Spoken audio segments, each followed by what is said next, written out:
Look, it fits in. Are you stealing a Fairlight? Yeah, a little bit. Hi, Chris Blythe here.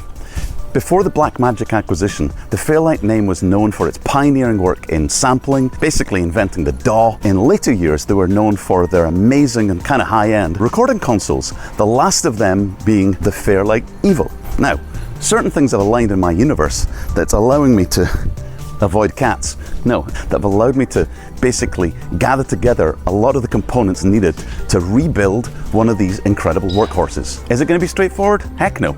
If you've seen my I'm Building a Fairlight CMI series, you'll know why. Oh! Ha-ha! Look at that!